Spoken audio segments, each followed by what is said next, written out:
everyone, today I have the Xiaomi 15T Pro. We're going to be putting this camera to the test at a real-world portrait photo shoot and going through everything you need to know for photography and video. I have a heap of details to dive into from the positives to negatives, so let's get into it. So we're going to start off on the 1x camera and I am using Pro Photo Mode. Before we start, I want to let you know I'm not getting paid to make this video. I'm paying money out of my own pocket to be able to create this review. I do keep the phone, but Xiaomi do not tell me what to say, so all opinions are my own. The Xiaomi 15T Pro has 3 Leica rear cameras, ultra-wide main and super telephoto, plus a selfie cam we'll also take a look at. Let's start with the main camera, which is 50 megapixels with the full frame focal length equivalent of 23 millimeters. I'll show you unedited 100% crop so you can see the true detail, followed by my edits using my Hazel preset pack, which I've linked down below for you. The main camera produces surprisingly high quality images for a mid-tier phone. If you want to put your hand maybe under your chin, could be cool. Yeah, that's really nice. The photos I captured are pretty razor sharp. You can see so much detail.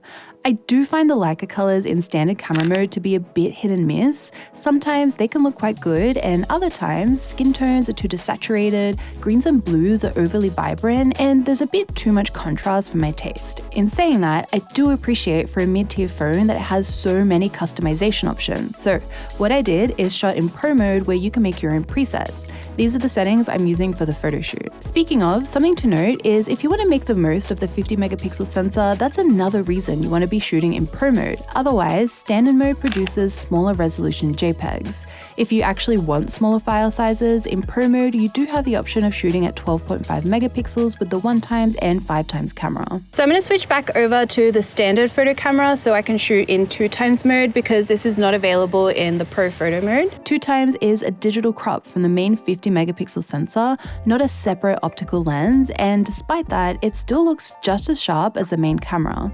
Since it's not an optical lens, 2x mode does produce a smaller file size.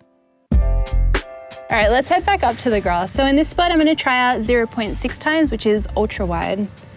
So we'll be able to see if there's any sort of distortion in the corners and what the quality looks like. Next up is the Leica ultra wide camera with a 12 megapixel sensor and a focal length equivalent of 15 millimeters, which gives you a 120-degree field of view.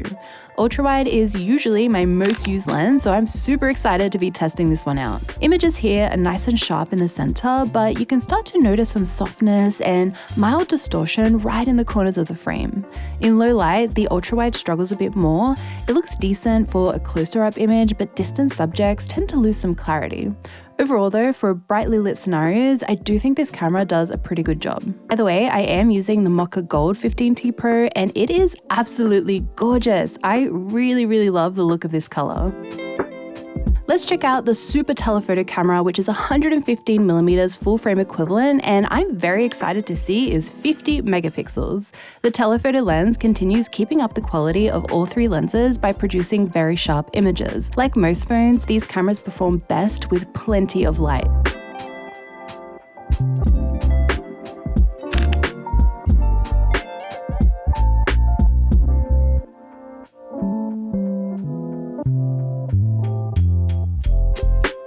Whoa, hello. Overall, for a more budget-friendly phone option, I'm pretty impressed with the cameras the 15T has to offer. For me personally, it took a bit of time to customize the right camera settings, so I'd be happy with the JPEG straight out of camera, but after that, the images you're able to capture are quite sharp with a nice overall look. There are some small optical quirks, but again, keeping in mind that price, I think you are getting good value from the camera.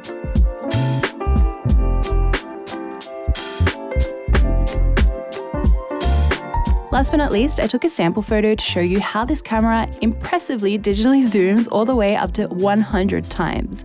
I did also appreciate the stabilization was super stable, making it easy to shoot at this focal length.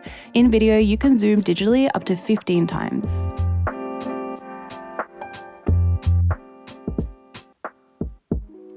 Before moving on to the selfie camera and video, I also tested portrait mode. I think it did a great job with edge detection, the masking is clean, and the background bokeh is nice and smooth. The front selfie camera is the only camera not labeled as Leica.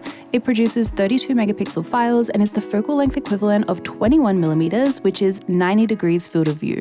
I personally would prefer a slightly wider selfie camera, so I usually just flip the phone and use the rear ultra wide to show more of the background.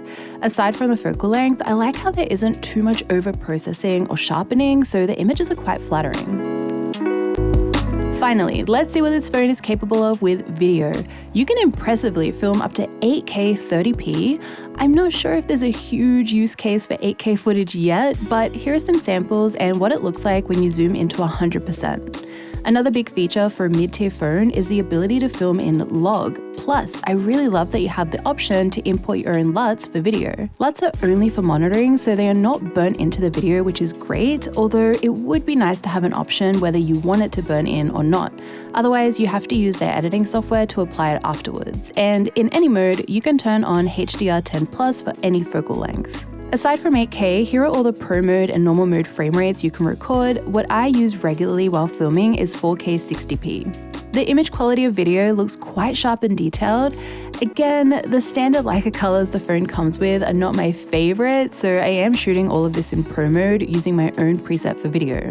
I used all the same settings I had in photo mode. While you do have the option to change specific camera settings like shutter speed, aperture, etc., I decided to leave them all as is throughout this entire review so we can see what kind of exposure and focus the phone decides to choose. There are a couple of feature limitations I noticed in video mode. Motion tracking, so that means tap to track, doesn't work in 60 FPS and in 8K. Things like Leica filters, bokeh, and beautify only work in up to 1080 30p in both the normal and Pro video camera, which is a bit of a downside for me. I would prefer if they also worked in 4K. In a moment, I'm going to use this phone for vlogging and walking around so you can take a better look at stabilization. Overall, I find it's okay. You do need to keep a steady hand, otherwise it does look a bit shaky. If you want extra stabilization, you can turn on shoot steady, which does crop in a small amount. Here, the footage is nice and smooth. It jolts or almost pauses for a second if you quickly change directions while filming, but I find the stabilization is very natural. So let's test out the selfie camera for vlogging, and I'm gonna walk around a little bit so you can see the stabilization and also the movement for video. So if you wanna film selfie, you have to film with the normal video camera. You cannot do this in Pro mode, and right now we are at 4K 30p. Let me walk into the sun a little bit so it's a bit brighter as well, and we can have a look at the exposure and see how it changes as I move around. I also want to do an in-camera microphone test for you. So right now you're listening to the lav mic, and now I'm going to switch over to the internal microphone of the Xiaomi 15T Pro. I'm going to talk a little bit. This is without any sort of sound enhancement whatsoever. We've got a bit of traffic noise in the background and some birds and crickets and stuff chirping as well. And now I've switched on smart noise reduction. Again, we've got the same amount of noise happening in this clip as the last clip, so we'll see if any of that background noise comes through, if it gets cut out, and if my voice sounds any different as well. So now I'm filming with the rear ultra-wide camera. This is another way that I film a lot when I'm doing vlogging video because I think the quality just looks really good. So I'm going to put it up side by side with the selfie camera so you can see the differences. Last but not least, I have one more vlogging test, and this is with the rear main camera. Another benefit of shooting like this is you can use Pro mode, which means you can film this in log if you like, and you can also use your own presets as well. But I'm going to put all three up side by side for you.